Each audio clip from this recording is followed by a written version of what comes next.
जैन साथियों, इंडिया का पुणे में विनिंग मैच ये जाहिर कर रहा है कि इंडिया की विनिंग विजय रथ अब रुकने वाला नहीं है और ये सीरीज इस मैच की जीत के साथ ही तय हो गई है।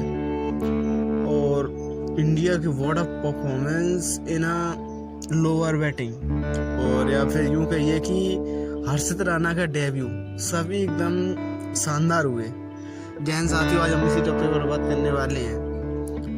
जॉस बटलर ने टॉस जीतकर पहले इंग्लैंड की ओर से पहले बॉलिंग डिसाइड की। इंडिया बैटिंग के लिए आ गई और संजू सैमसन और अभिषेक शर्मा दोनों ओपन करने के लिए पहले की तरह, और पहले की तरह ही संजू सैमसन भी इस बार आउट हो गए।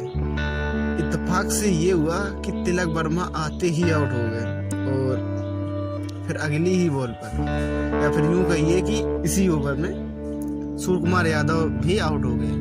इस प्रकार 11 रन पर 0 विकेट। 12 रन पर कुछ देर पहले लग रहा है कि एक भी विकेट नहीं, और कुछ देर बाद देखा तो 3 विकेट सभी टॉप ऑर्डर लगभग डगआउट में जा चुका था।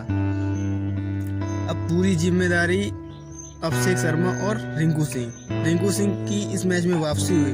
हालांकि अभिषेक शर्मा 7वें ओवर में पावर प्ले खत्म हुआ, उसके 1 ओवर बाद वो भी आउट हो गए। फिर थोड़े धीरे धीरे मैच बढ़ रहा, लेकिन 10वें ओवर में रिंकू सिंह भी आउट हो गए। अब इस प्रकार केवल 79 रन पर 5 विकेट हो गए और 10 ओवर हो चुके थे। अब क्रीज पर थे हार्दिक पांड्या और शिवम दुबे, जो कि उतनी तो उम्मीदें नहीं थी जितना कर दिया। इन दोनों ने 166 पर 6 इंडिया को 17 ओवर में पहुंचा दिया। हालांकि कुछ 13-14 ओवर की तरफ देखें तो शिवम दुबे अच्छा खेल रहे थे। आदिल रशीद की बॉलों पर छक्के देखने को मिले, तब हार्दिक पांड्या बहुत ही स्लो खेल रहे थे। जैसे ही 16, 17, 18 ये ओवर एकदम मैसिंग हुए कि जिसमें जोफ्रा आर्चर भी पिटे, जॉन आ रहा था, चाहे एडगिंसन हो। 3 ओवर इंडिया के लिए इतने अहम साबित हुए जिसमें लगभग 50-60 रन बन गए थे स्पेशली। हालांकि हार्दिक पांड्या अनफॉर्चुनेटली या फॉर्चुनेटली जेमी ओवरटन की बॉल पर अंतिम बॉल पर आउट हो गए और 30 गेंदों में 53, 4 छक्के 4 चौके। वो भी बहुत ही शानदार इनिंग हार्दिक पांड्या की ओर से, क्योंकि जब वो डगआउट में जा रहे थे आउट हो गए, पूरा स्टेडियम खड़ा होकर ताली बजा रहा था। तो आप इस बात से समझ सकते हैं कि हार्दिक पांड्या ने क्या इनिंग खेली। हालांकि शिवम दुबे ने भी कुछ देर बाद अपनी हाफ सेंचुरी पूरी की। हालांकि अंतिम बॉल पर जॉस बटलर के हाथों रन आउट हो गए, लेकिन 34 गेंद में 53 रन उन्होंने भी बना दिए, जिसमें 7 चौके और 2 छक्के शामिल थे। अगर अंतिम 2 ओवरों की बात करें जिसमें कुछ खास रन तो नहीं बने और इंडिया टीम उतने में ही ठीक ठाक आउट हो गई, 3 विकेट चले गए और इस प्रकार इंडिया ने 181 रन 9 विकेट पर बना दिए। ये हालांकि नए दौर में थोड़ा स्कोर कम लग रहा है, लेकिन फाइटिंग टोटल तो है। अब बेन डकेट और फिल सॉल्ट आते हैं। हालांकि पहले मैच की तरह बेन डकेट या फिल सॉल्ट नहीं है, आते ही चौके छक्के ये भी मारने चालू कर देते हैं। और बेन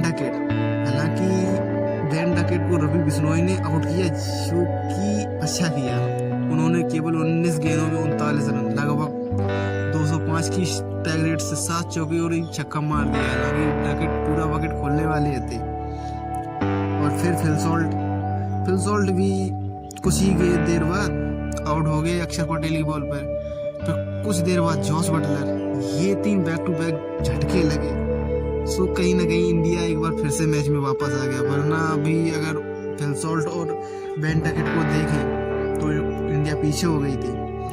हालांकि विकेटों का सिलसिला यहीं से चालू हो गया। फिर लियम लिविंगस्टन, हैरी ब्रुक ने जरूर थोड़ी अच्छी इनिंग खेली, जिसमें अरशद की पारी 26 गेंदों में 51 रन, लगभग 200 के स्ट्राइक रेट। और फिर कोई भी ऐसा बल्लेबाज नहीं टिक पाया जिससे कि इंग्लैंड की जीत सुनिश्चित हो सके। और इसी कारण इंग्लैंड को एक हार मिली 15 रनों की। और शिवम दुबे ने एक शानदार बैटिंग परफॉर्मेंस की, जिसकी बदौलत उन्हें मैन ऑफ द मैच मिला। हालांकि मैन ऑफ द मैच के लिए हार्दिक पांड्या भी थे।